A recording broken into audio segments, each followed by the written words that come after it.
আশ্বাসৰ টুপি দিয়ে সকাহ দিব খুজিছে বিজেপিয়ে। সাহায্যৰ নামত দিয়া কেন্দ্ৰৰ ধনো ঘূৰাব লাগিব ৰাজ্যই। বাজেটত নথকা তথ্যৰে আভুৱা ভাৰিলে নেকি ডনাৰ মন্ত্ৰীয়েও। কামত নহয় বিকশিত ভাৰতৰ সপোনে দেখে প্ৰধানমন্ত্ৰীয়ে। প্ৰধানমন্ত্ৰী নৰেন্দ্ৰ মোদীৰ প্ৰধান লক্ষ্য এতিয়া বিকশিত ভাৰত, কিন্তু যেন নামতহে এই বিকশিত ইণ্ডিয়াৰ ধাৰণা পুহি ৰাখিছে প্ৰধানমন্ত্ৰীয়ে। সমবিকাশৰ পৰা বহু যোজন দূৰৈত অৱস্থান গ্ৰহণ কৰিছে বিজেপি চৰকাৰে। তাৰ এই প্ৰতিচ্ছবি ফুটি উঠিছে শেহতীয়া কেন্দ্ৰীয় বাজেটত। বানপানী সমস্যাৰে জৰ্জৰিত 4খনকৈ প্ৰধান ৰাজ্যক উপেক্ষা কৰি দিলে কেৱল সহায়ৰ আশ্বাস।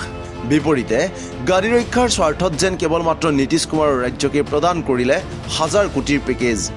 বানপানী সাহায্যৰ নামত বিহাৰক মোদী চৰকাৰে দিলে 11,500 কোটি টকা। কিন্তু ইয়াৰ বিপৰীতে অসমকে ধৰি হিমাচল প্ৰদেশ, উত্তৰাখণ্ড, ছিক্কিমক আশ্বাস দিয়ে দায়িত্ব সামৰিলে কেন্দ্ৰীয় চৰকাৰে। সহায়টো বাদেই বৰঞ্চ বাৰম্বাৰ বানপানী সমস্যাক ৰাষ্ট্ৰীয় দুৰ্যোগ হিচাপে দাবী কৰি অহাৰ পাছত হিমাচল প্ৰদেশত বহুপক্ষীয় উন্নয়ন সাহায্য দিয়াৰ কথা কয় কেন্দ্ৰীয় বাজেটত। অৰ্থাৎ সাহায্যৰ পৰিৱৰ্তে পুঁজিহে আবণ্টন দিব পাৰে, যি পুঁজি ৰাজ্যখনে পুনৰ ঘূৰাই দিব লাগিব কেন্দ্ৰীয় চৰকাৰক। এই অভিযোগে উত্থাপন কৰি কংগ্ৰেছ সাংসদ জয়ৰাম ৰমেশে দিছে এটা বিশেষ টুইট। কিদৰে বানগ্ৰস্ত মূল ৰাজ্যসমূহক বিজেপিয়ে আশ্বাসৰ টুপি দিছে তাৰে উপমা দাঙি কংগ্ৰেছ নেতাগৰাকীৰ টুইট। অসমৰ ক্ষেত্ৰতো কোনো ধৰণৰ পৰিমাণৰ উল্লেখ নকৰি কেৱল মাত্ৰ বান ব্যৱস্থাপনা আৰু আনুষংগিক প্ৰকল্পৰ বাবে সহায় দিয়াৰ আশ্বাস দিলে কেন্দ্ৰীয় বাজেটে। 27 জুলাইত ডনাৰ মন্ত্ৰী জ্যোতিৰাদিত্য সিন্ধিয়াই গুৱাহাটীত দিয়া সংবাদমেলতো সাংবাদিকৰ প্ৰশ্নৰ উত্তৰত চতুৰতাৰে মন্তব্য দিয়া দেখা পোৱা গ'ল।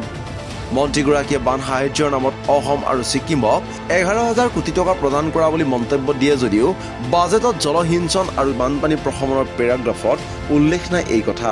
মন্ত্ৰীগৰাকীয়ে কোৱা মতে বাজেটৰ ক'তোৱেই অসম আৰু ছিক্কিমলৈ 11,000 কোটি টকাৰ পেকেজ দিয়াৰ কথা উল্লেখ নাই। অৰ্থাৎ গুৱাহাটীত উপস্থিত হৈ ডনাৰ মন্ত্ৰী সিন্ধিয়াই সেয়া যে ৰাইজক আভুৱা ভাৰিবলৈ কৈ গ'ল তাৰেই প্ৰমাণ তেওঁৰ নিজৰ মন্তব্য। सिक्किम और आसाम के लिए फ्लड मैनेजमेंट के लिए करीब 11,000 करोड़ राशि का आवंटन रखा गया है। অথচ বাজেটত অসম শব্দটোৱে মাত্ৰ দুবাৰ আৰু ছিক্কিম শব্দটো এবাৰ আছে। জলসিঞ্চন আৰু বানপানী প্ৰশমনৰ পেৰাগ্ৰাফত থকা মুঠ এই 3টা শব্দ থকা বাক্যকেইশাৰীত বানপানীৰ নামত সহায়ৰ আশ্বাসৰ বাহিৰে কোনো পুঁজিৰ পৰিমাণ স্পষ্টকৈ উল্লেখ নাই। কিন্তু ডনাৰ মন্ত্ৰীগৰাকীয়ে বুজাই থৈ গ'ল যে 11,000 কোটি 2খন ৰাজ্যৰ বান পৰিস্থিতিৰ সৈতে মোকাবিলা কৰিবলৈ প্ৰদান কৰা হৈছে। বাজেটত অসমকেই নহয় অনুৰূপ ধৰণে উত্তৰাখণ্ডক বান সাহায্যৰ সহায় কৰিব বুলি কৈয়ে দায়িত্ব সামৰিলে কেন্দ্ৰীয় চৰকাৰে। ছিক্কিমৰ ক্ষেত্ৰতো বিজেপি চৰকাৰে কেৱল সহায় কৰিব বুলিহে ক'লে, উল্লেখ নকৰিলে সাহায্যৰ পৰিমাণ। অৰ্থাৎ কোনো ধৰণৰ স্পষ্টতা প্ৰকাশ নকৰাকৈ আকৌ এবাৰ ৰাজ্যসমূহক দিলে দিল্লীৰ লালু।